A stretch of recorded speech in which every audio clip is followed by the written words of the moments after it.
Saudara terkasih, kita bertemu dalam edisi Sabtu 27 Juni 2020 dalam saat teduh pagi dengan rehat.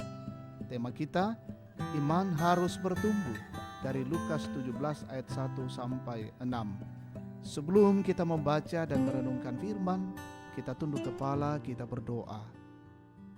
Ya Tuhan, kami tunduk kepala di hadapan-Mu pada pagi ini. Kami bersyukur untuk kasih dan anugerah-Mu, dan kami membawa kehidupan kami untuk diisi lagi kebenaran Tuhan.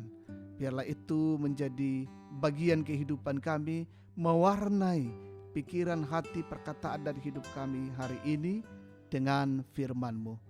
Layakkan kami ya Tuhan, ampuni kami siap mendengar. Dalam Kristus Yesus kami datang berdoa dan bersyukur. Amin.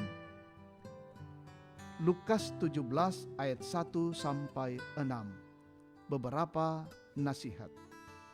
Yesus berkata kepada murid-muridnya, tidak mungkin tidak akan ada penyesatan, tetapi celakalah orang yang mengadakannya. Adalah lebih baik baginya jika sebuah batu kilangan diikatkan pada lehernya, lalu ia dilemparkan ke dalam laut, daripada menyesatkan salah satu dari orang-orang yang lemah ini. Jagalah dirimu. Jikalau saudaramu berbuat dosa, tegurlah dia, dan jikalau ia menyesal, ampunilah dia.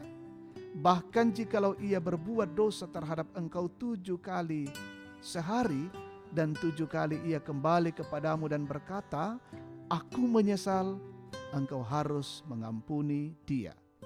Lalu kata rasul-rasul itu kepada Tuhan, tambahkanlah iman kami.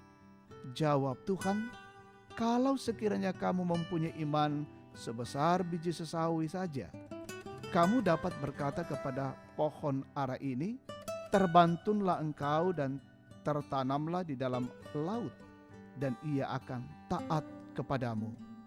Amin. Iman harus bertumbuh, sipatu lobo tu kapatonganan. Tema kita saat ini.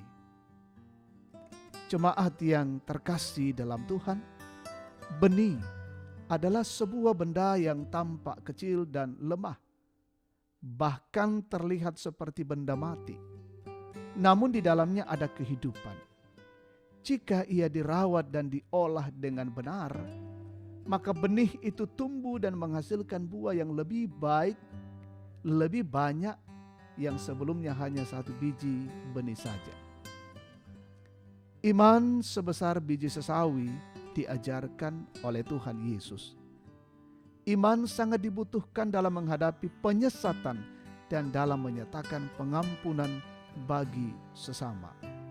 Seseorang yang berbuat dosa karena sikap dan kelalaiannya akan mengakibatkan hukuman yang berat, sehingga kematian sebelum melakukan dosa itu dianggap lebih baik.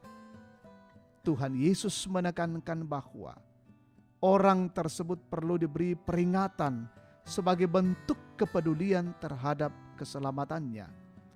Karena bila tidak ada pertobatan, maka dia akan terkena celaka. Sebaliknya, menegur dosa harus diimbangi dengan mengampuni dosa. Orang yang bertobat atas kesalahannya haruslah diberi kesempatan untuk memperbaharui kesalahannya. Semua itu hanya dapat dilakukan jika seseorang memiliki iman. Saudara yang terkasih, dalam berbagai aspek kehidupan, kita sangat memerlukan iman yang digambarkan Tuhan Yesus seperti benih. Kita harus merawatnya agar dapat berakar dan bertumbuh dalam Kristus untuk menghasilkan buah. Kita akan mudah menyerah jika menghadapi orang yang terus berkanjang dalam dosa. Namun sebagai orang beriman, kita dipanggil meneladankan pengampunan kepadanya serta percaya bahwa Tuhan bekerja dalam hidup mereka. Kita menjadi batu loncatan dan bukan batu sandungan. Karena itu baiklah kita terus merawat iman kita agar terus mengalami pertumbuhan yang baik. Amin.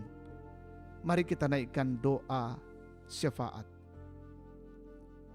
Ketika kami datang kepadamu ya Tuhan, Sesungguhnya bahwa kami datang bersyukur dan memuliakan Engkau.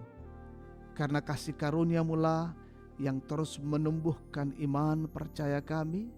Iman kami tumbuh kokoh dan kuat, dan kami nyatakan di tengah-tengah hidup ini mengasihi Tuhan dan mengasihi sesama serta mengasihi lingkungan.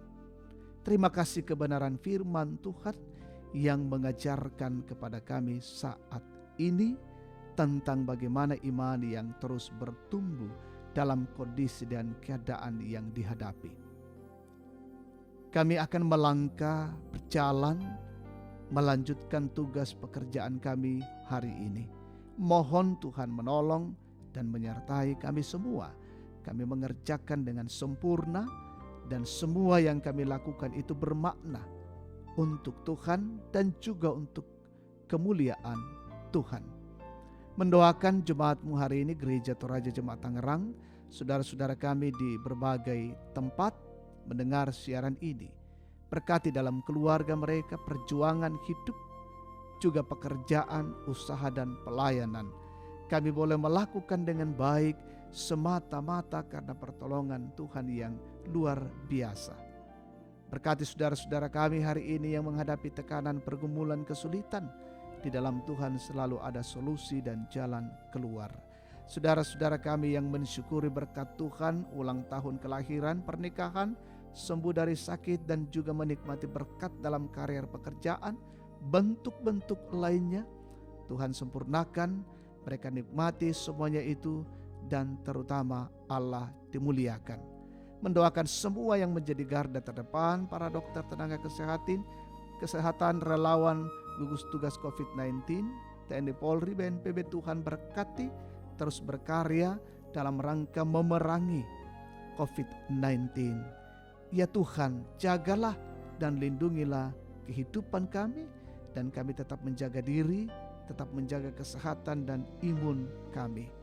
Bapa di sorga, yang sakit Tuhan pulihkan, yang terpapar Tuhan sembuhkan, angkat mereka dalam keterpurukan mereka, dan bahwa di dalam kuasa kasih Tuhan mereka boleh memperoleh kesembuhan yang luar biasa. Kami mendoakan seluruh kegiatan pelayanan majelis gereja hari ini berjalan dengan baik. Saudara-saudara kami dimanapun mereka berada, lingkupi dengan kasih setia-Mu. Ini doa dan syukur kami, ampuni kami. Dalam Kristus Yesus kami datang berdoa kepada Bapa di sorga. Amin. Demikian saat teduh kita pagi ini. Tuhan memberkati. Salam sehat untuk kita sekalian.